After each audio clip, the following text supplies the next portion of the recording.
4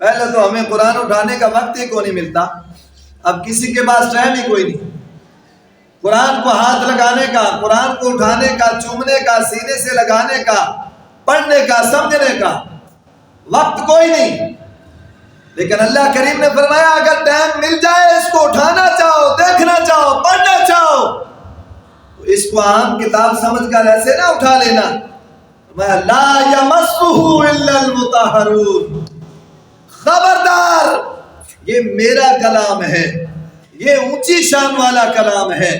اس کا مقام و مرتبہ اعلیٰ ہے۔ اگر تمہیں کبھی خیال آ جائے میرے کلام سے محبت کرنے کا، میرے کلام کو پڑھنے کا، میرے کلام کو دیکھنے کا، میرے کلام کو سمجھنے کا موقع مل جائے، فرمایا لا یمسہ الا المطہرون، پہلے کپڑے بھی پاک کرنے ہیں، پہلے جسم بھی پاک کرنا ہے، ظاہری طہارت بھی حاصل کرنی ہے، باطنی طہارت بھی حاصل کرنی ہے، بغیر غسل کے، بغیر وضو کے، ناپاکی کی حالت میں، بغیر وضو کی حالت میں، فرمایا میرے کلام کو لا یمسہ، اس کو مس بھی نہیں کرنا، اس کو ہاتھ بھی نہیں لگانا، اس کے قریب بھی نہیں جانا، اس لیے کہ یہ میرا کلام ہے اور میرا کلام سب سے بڑی عزت والا کلام ہے۔ یہ قرآن کی شان ہے، اور قرآن چونکہ عزت والا ہے، قرآن عزت والا ہے، اس میں کوئی شک نہیں ہے، اور قرآن اتنی عزت والا ہے کہ جس کی نسبت قرآن سے ہو جاتی ہے اللہ کریم اس کو بھی عزت والا بنا دیتا ہے۔ جو بھی قرآن سے لگ جاتا ہے، لکڑی لگ جائے قرآن سے تو لکڑی عزت والی ہو جاتی ہے، کپڑا لگ جائے قرآن سے تو کپڑا عزت والا ہو جاتا ہے، کاغذ لگ جائے قرآن سے تو کاغذ عزت والا ہو جاتا ہے، اور جس بندے کی نسبت قرآن سے ہو جاتی ہے، جس بچے کی نسبت قرآن سے ہو جاتی ہے، جس سینے کی نسبت قرآن سے ہو جاتی ہے، اللہ ہر اس چیز کو عزت عطا کرتا ہے جس کی نسبت اللہ کے پاک کلام قرآن کے ساتھ ہو جایا کرتی ہے۔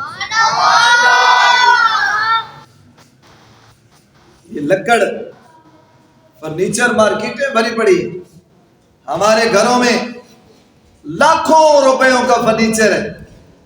لیکن ہم پاکی پلیتی میں کوئی خیال نہیں کرتے، اس کے اوپر بیٹھتے بھی ہیں، چڑھتے بھی ہیں، جوتے لے کر بھی چڑھتے ہیں، پاؤں بھی رکھتے ہیں۔ وہی لکڑے جب اس کی نسبت قرآن کریم رکھنے کے لیے وہ ریل یا پھٹی بن جاتی ہے تو اس کا مرتبہ اور مقام یہ ہوتا ہے چونکہ اس کی نسبت قرآن سے ہو گئی ہے۔ اب اوپر بیٹھنا تو دور کی بات ہے، اہل ایمان اس کی طرف پاؤں پھیلا کر بھی نہیں بیٹھتے، اگر کوئی غلطی سے پھیلا دے تو ساتھ والا فوراً لگا کرتے ہیں، پاؤں پیچھے کرو، سامنے وہ پھٹی پڑی ہے جس پر رب کا قرآن رکھا جاتا ہے۔ خوشی غمی پر ہم قیمتی سے قیمتی لباس پہنتے، ہزاروں بلکہ اب تو لاکھوں میں بات چلی گئی ہے، لیکن اگر لاکھوں کا لباس بھی پہن لو تو آج تک کوئی بندہ اپنے لباس کو چومتا ہوا آپ نے نہیں دیکھا ہوگا، کسی نے اپنے لباس کو نہیں چوما، بے شک وہ لاکھوں کا ہو۔ کوئی بندہ یہ نہیں کہتا کہ میں نے تو جناب 10 لاکھ کا 5 لاکھ کا لباس پہنا ہے تو میں اس کو چوم لوں، یہ بڑا قیمتی ہے۔ اگر کوئی بندہ اپنے کپڑوں کو چومے تو دیکھنے والے کہتے ہیں پاگل ہو گیا ہے، لیکن بازار میں وہی کپڑا آج بھی 100-125 گز میں ملتا ہے، اس سے زیادہ قیمتی نہیں ہوتا، لیکن وہی کپڑا جب قرآن کے غلاف کی صورت میں اس کی نسبت جب قرآن کے ساتھ ہو جاتی ہے تو رب کا کلام اس کو اتنی عزت دیتا ہے۔ اب قرآن کو بعد میں چوما جاتا ہے، پہلے اس کپڑے کے بوسے لیے جاتے ہیں، اس لیے کہ اس کی نسبت عزت والے قرآن کے ساتھ جو ہو جائے۔ اللہ فرماتا ہے انہ لقرآن کریم، قرآن بڑی عزت والا ہے، جن راہوں سے قرآن آیا وہ راہ عزت والی، جن گلیوں سے قرآن آیا وہ گلیاں عزت والی، جس مہینے میں قرآن آیا وہ مہینہ عزت والا، اور جس سینے میں قرآن آ جائے اللہ اس سینے کو بھی عزت والا بنا دے۔ یہ قرآن کی تو برکت ہے۔ بچہ یتیم بچہ ہے، غریب بچہ ہے، مسکین بچہ ہے، جن قوموں کو دوسرے لفظوں میں ہم کچھ نہیں سمجھتے، جو چودھری ہیں یا زمیندار ہیں، اس قوم کے ساتھ تعلق رکھنے والا بچہ ہے،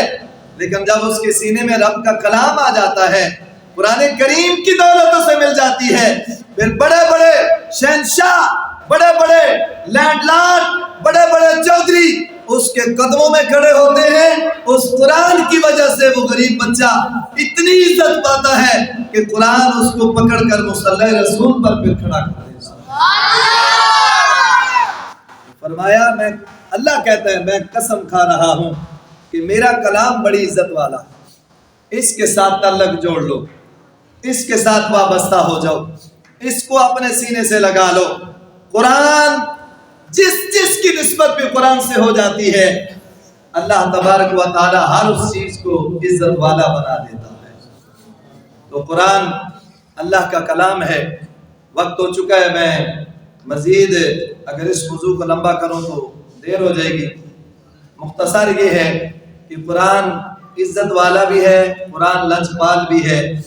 جو دوستی قرآن سے کر لیتا ہے، قرآن دنیا میں بھی اس کو اکیلا نہیں رہنے دیتا، قرآن قبر میں بھی اس کو محروم نہیں رہنے دیتا، اور قرآن محشر کے میدان میں بھی جو قرآن سے محبت کرنے والے ہیں، محشر کے میدان میں بھی قرآن ان کو محروم نہیں رہنے دے گا۔ اس لیے ہمیں ضرورت ہے کہ ہم اللہ کے پاک کلام قرآن کو سینے سے لگائیں، اس کی طرف رخ کریں۔ ٹھیک ہے، سکول کی تعلیم ہونی چاہیے، ہمارے اپنے بچے سکول کی تعلیم حاصل کرتے ہیں، ہم اس کی مخالفت نہیں کرتے، لیکن افسوس کا مقام یہ ہے کہ سکول کی تعلیم کے لیے 12 گھنٹے ہمارے بچوں کے پاس ہیں۔ سکول کی تعلیم کے لیے ماں باپ صبح انگلی پکڑتے ہیں تو سکولوں تک موٹر سائیکلوں پہ چھوڑ کے آتے ہیں، اور قرآن کی تعلیم جو گھر میں ملتی ہے، جو مفت میں ملتی ہے، جو 1-2 منٹ کی مسافت میں ملتی ہے، بغیر کسی ایڈوانس فیس کے ملتی ہے، بغیر کسی داخلہ فیس کے ملتی ہے، آج ہم اپنے بچوں کو قرآن کی طرف لانے کے لیے یہ تکلیف نہیں کرتے کہ صبح اٹھائے اور مسجد مدرسے میں بھیجیں۔ تو یہ ہماری کمزوری ہے، بد نصیبی ہے۔ یہی وجہ ہے کہ آئے دن نئی پریشانیاں، مصیبتیں، تکلیفیں ہیں۔ قرآن سے وابستہ ہو جاؤ، انشاءاللہ قرآن دنیا میں بھی عزت عطا کرتا ہے، قرآن آخرت میں بھی عزت عطا کرتا ہے۔ اللہ کریم ہم سب